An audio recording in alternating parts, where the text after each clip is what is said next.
Hello and welcome. It's a good day to be on the farm. My name is Chuck, and this is Riverview episode 12. And in the last episode, we stacked all of those bales and got them off of field number 12 and actually just fed them all to our cows.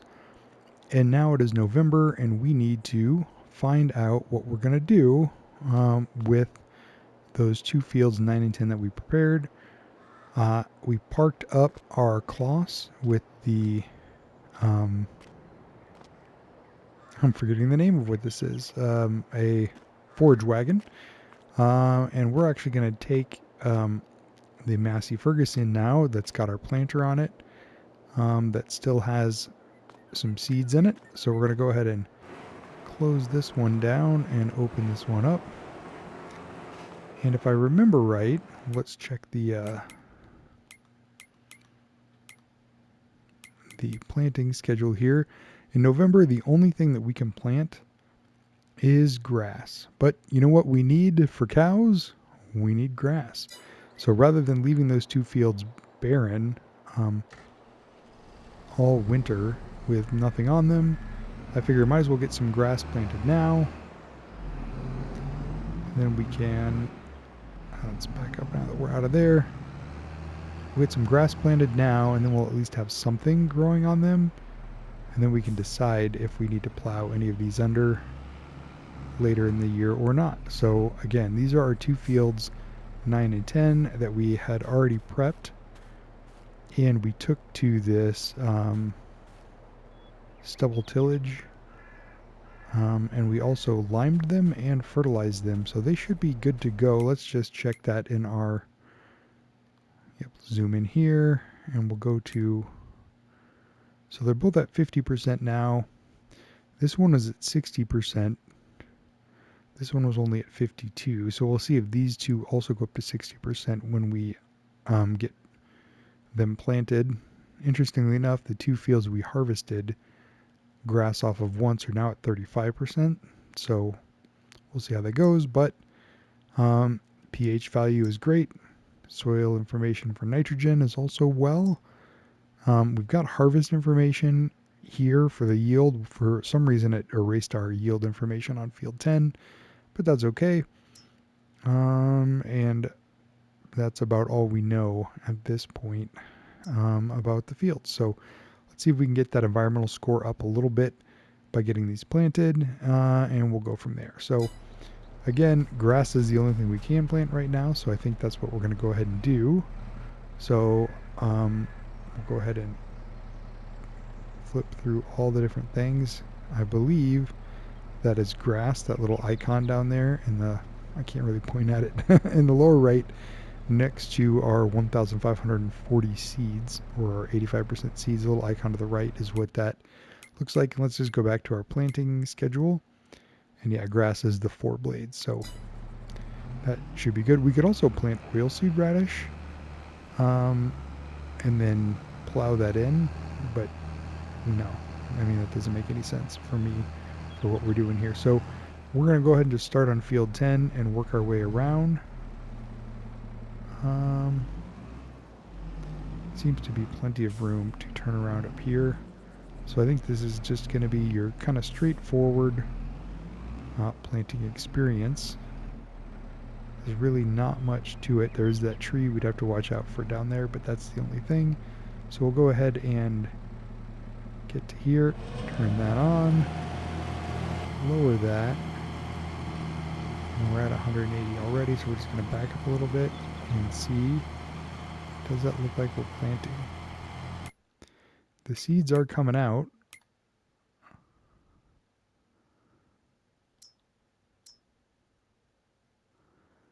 And the seed bed is going away.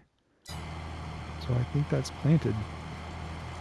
Again, these are different ground textures than I'm used to, but also we're learning how precision farming works. And maybe these were the same textures that we would have gotten on some of the other farms using a disc harrow like this, or this combination planter. And again, this is the same one we ended up getting on Erlengrot, although we didn't mean to because we bought half of it. It was on sale.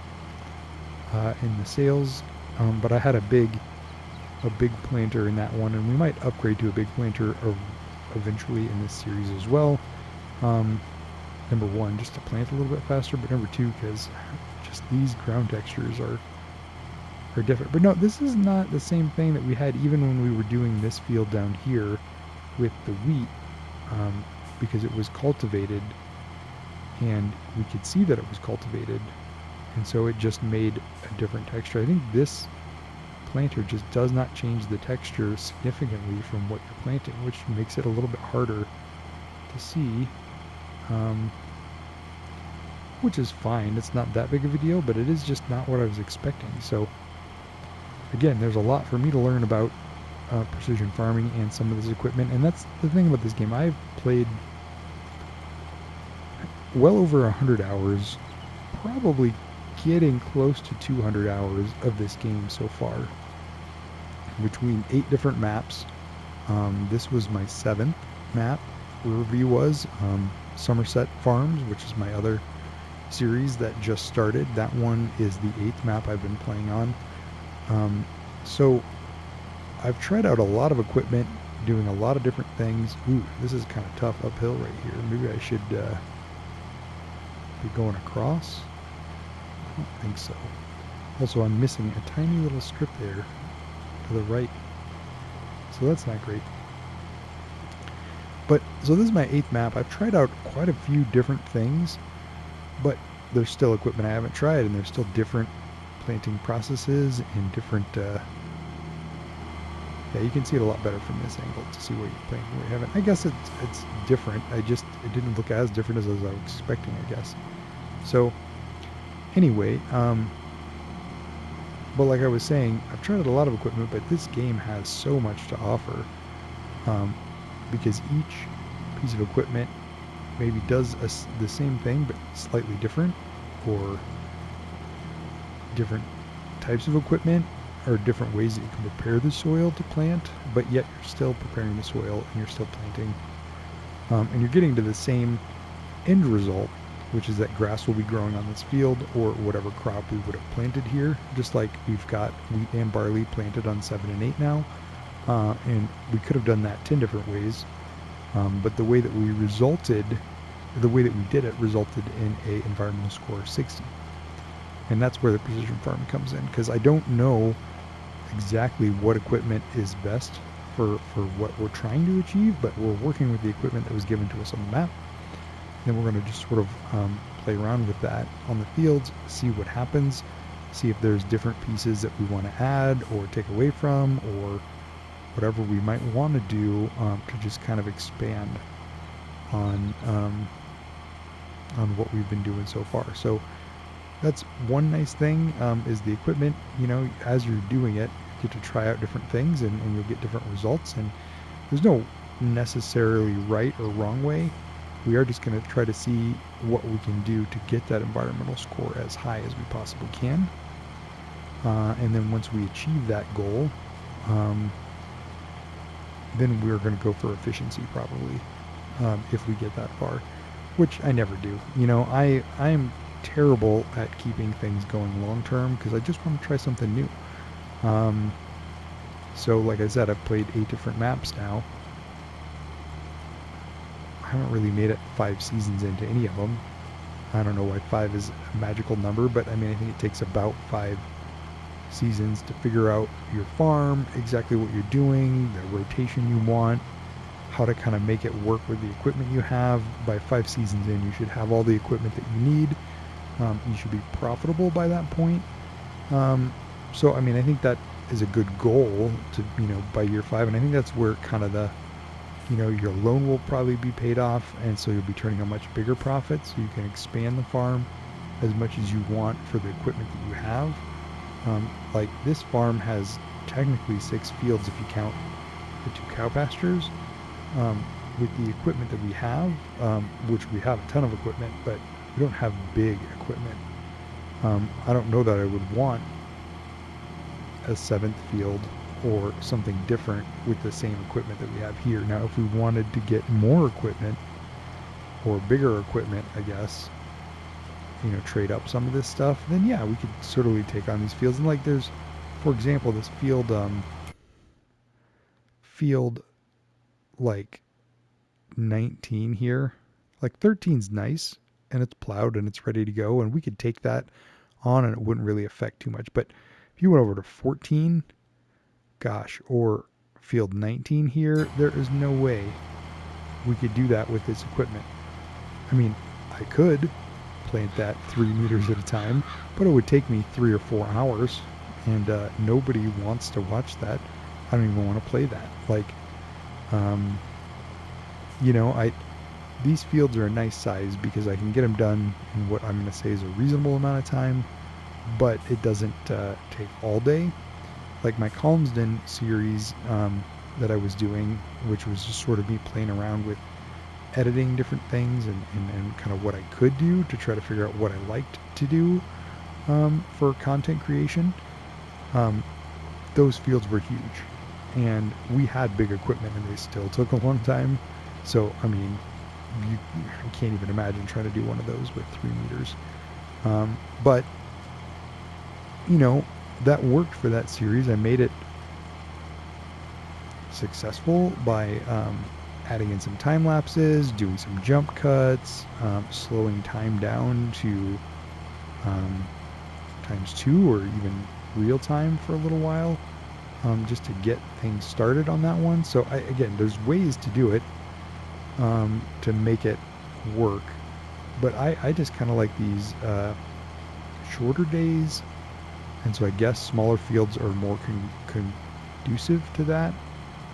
Because I can get a project done in 20 to 30 minutes, which is about right for an episode. And that way I kind of know what we're doing. And you guys can see the progress of the farm without also having to watch 10 episodes of me mowing the lawn or baling or whatever. We were able to mow in one episode, ted on another one, let it sit for 2 days. Number one, because we had other things to do, but also because it rained, and that's that realism portion of it. We were kind of letting that hay dry out before we baled it. Then we got it baled, and then we got it stacked and taken off. So that is a nice rhythm. I think it's easy to digest as a viewer. Now, by all means, if I'm wrong, if you don't like that, or if you think bigger fields are better because it's going to help your efficiency on the farm and you're going to get better yield data off of that, or whatever let me know. Sound off in the comments. Give me something to kind of talk back at you guys about, and let me know how the series is treating you in that realm. But yeah, I mean, for me, these fields are about right. I think this kind of what's making this series more successful, I think, than the Erlengrot series. Well, it could be just that these fields are better size, and so it's kind of flowing better that way. Or maybe it's just because, the 2-day months, or the ×10 speed that we're going at, or cows. Maybe you guys just really like cows. I don't know. And that's what I'm kind of doing here too, is I'm playing around with different aspects of the game and trying to figure out what I like to make for an episode, and also what you guys like to watch. So feedback, yeah, give me that feedback. Let me know if you're enjoying it, if you want to see more of something, if you want to see less of something, if if you want to really just see, like, go play for 6 hours, then do an episode and just show us where you've been. And just kind of, that way the series can progress more, so we can get to year 5 in one of these, and see. I'm open to any suggestions you guys might have. But again, yeah, that's kind of the goal, is to expand on these and just see what we can do to make them, as entertaining as possible, but also engaging. Because really, planting grass 3 meters at a time, like I'm doing in this episode, is probably not the most engaging farming activity that I could be doing. It's fine, and you guys are getting to see me do my 3-point turns and miss little lines between my rows and all the good things that happen when you manually do this. Excuse me. When you manually do this rather than hiring a worker, but at the same time, um, I don't know if this is necessarily the most engaging way to farm, but we're having a great conversation, I feel like, today. So, that's worth something in my book.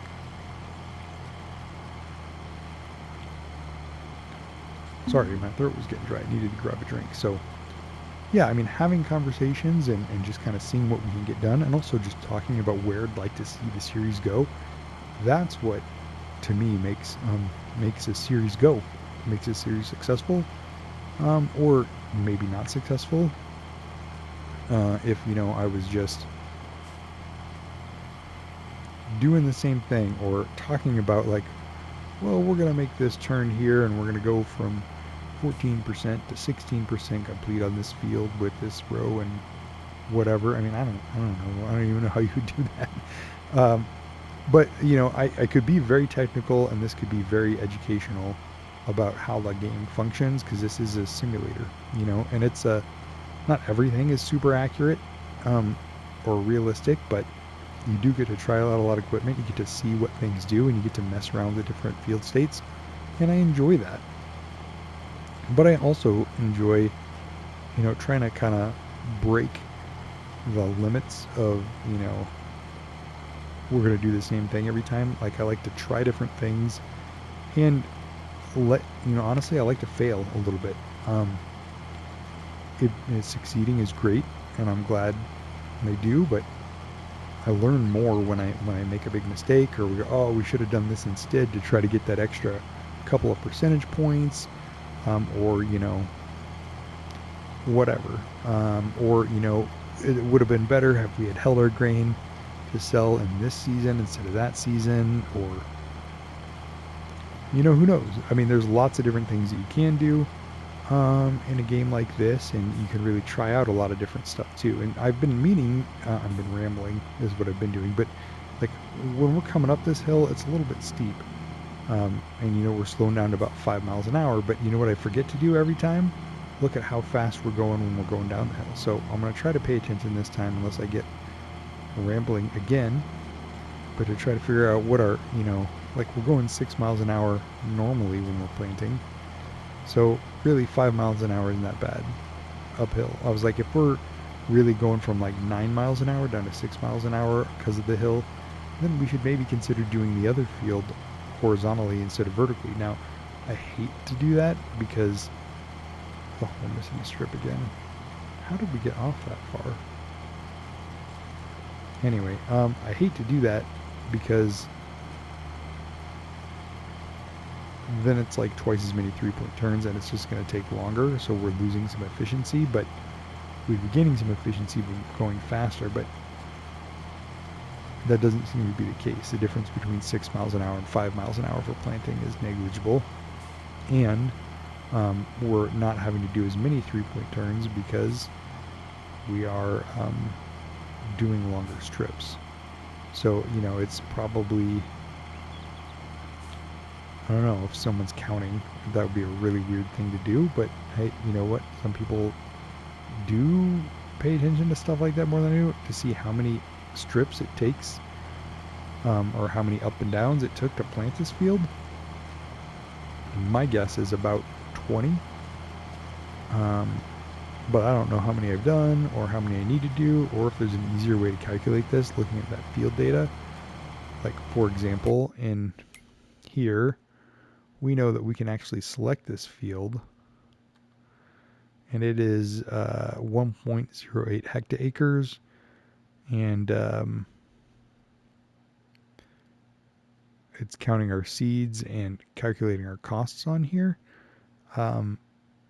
in real time, which is nice, but it doesn't actually break down for us how wide the field is. I like the hectare measurement because we can at least tell how big fields are compared to one another.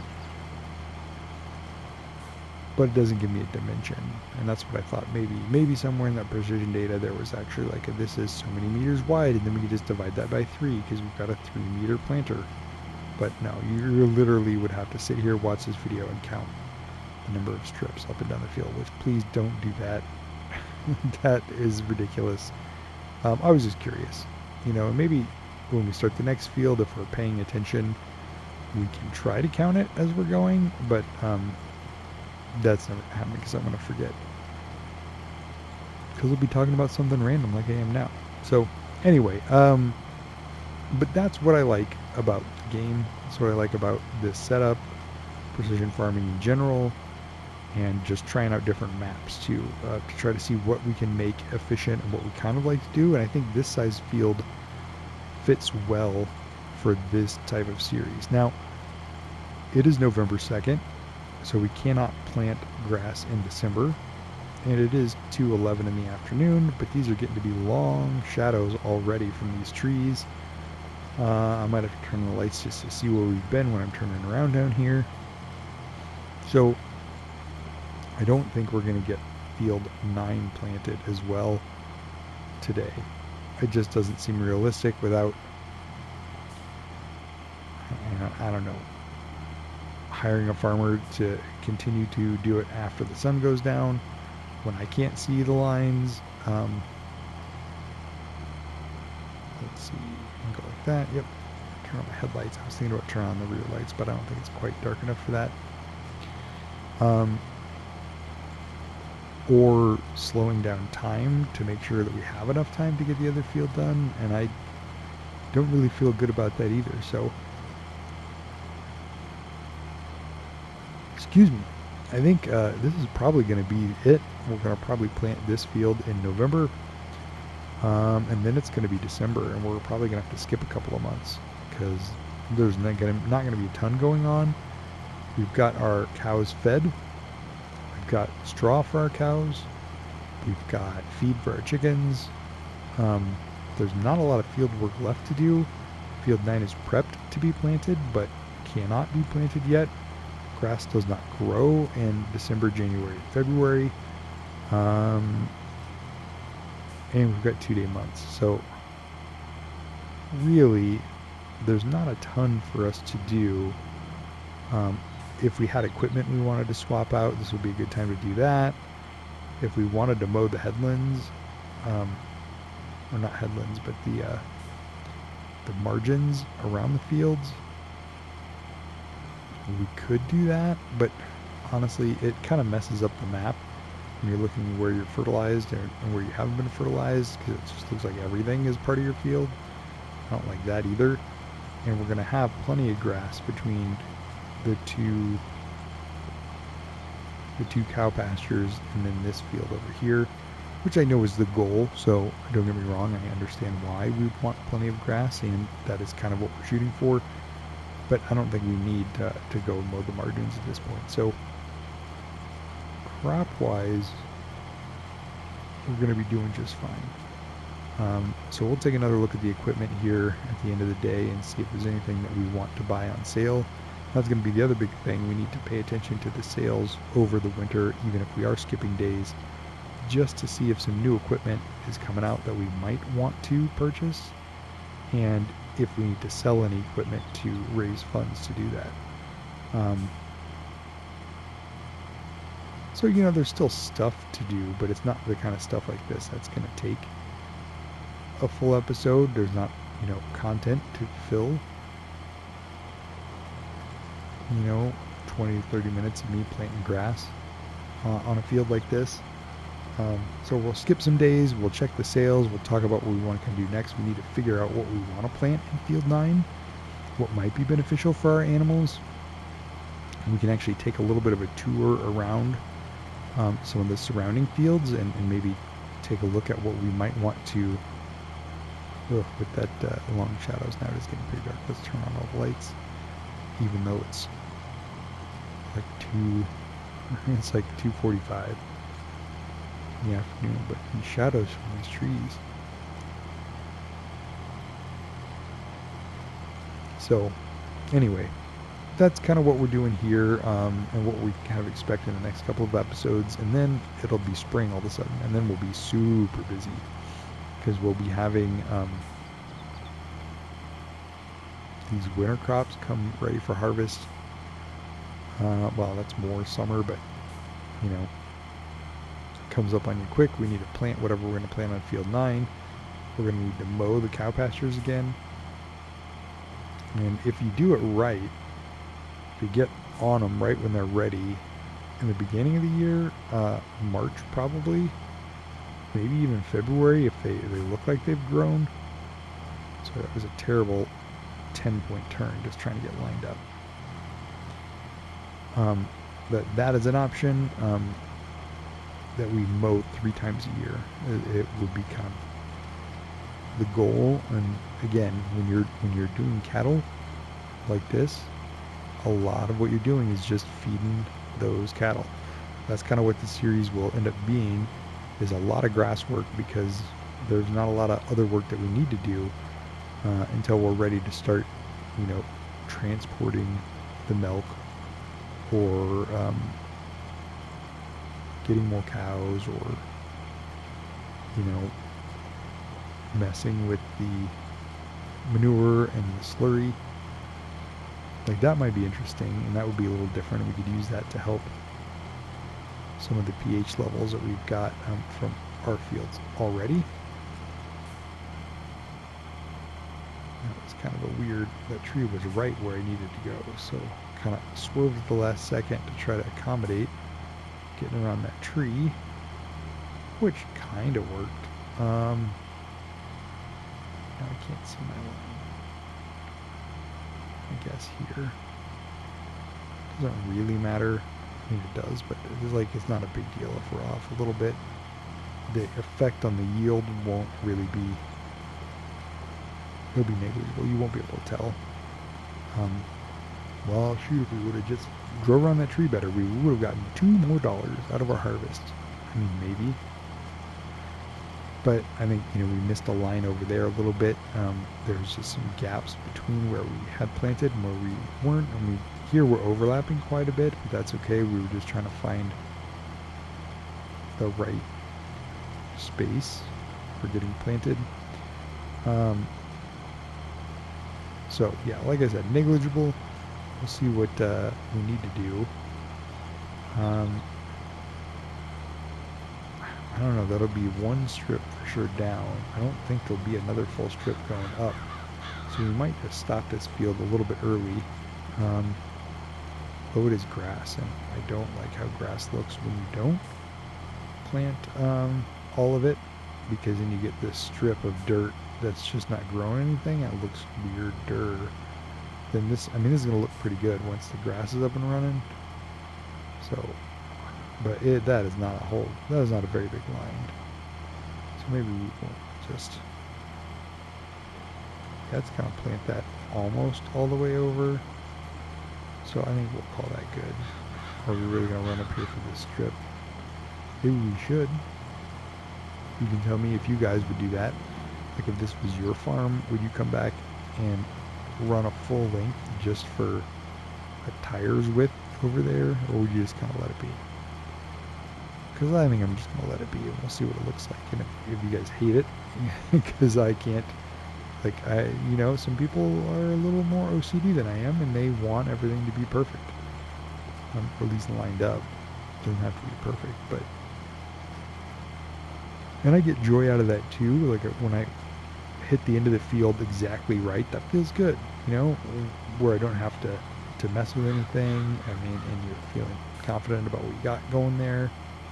Yeah, I'm totally with you there, but I'm not going to waste my time doing a little strip like that. So, alright, it is 3:35. I don't think we have time to do this field, so I think we're going to call that kind of the end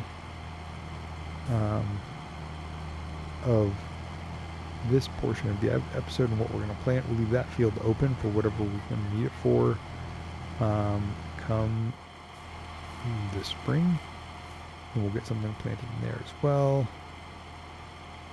Here's our wheat, and it's growing, and it needs rolling. But there's no weeds, which is what I was hoping for. So that seems to have worked out well. And let's go get this returned.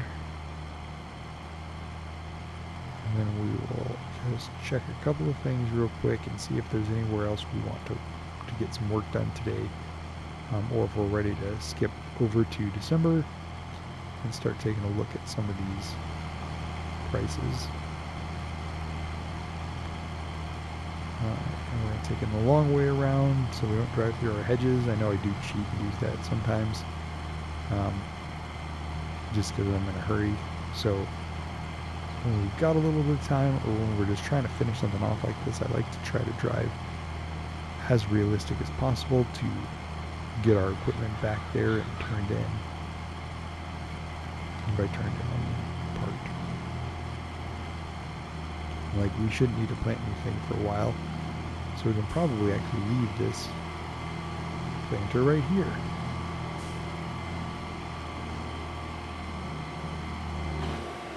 And we'll drop all of that off. And we'll come over here and check on our animals real quick.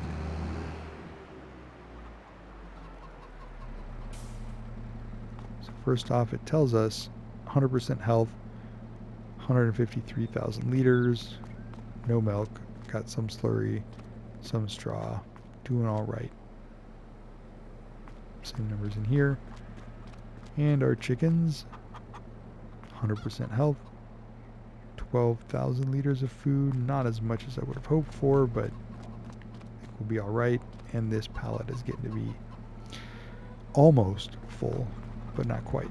So let's take a look at the actual animal tab here. I like checking in person rather than the animal tab every time, but kind of need to do both. So Holstein 2 months, Brown Swiss 3 months, but they share their stats other than puberty. I mean, they share the pin information stats.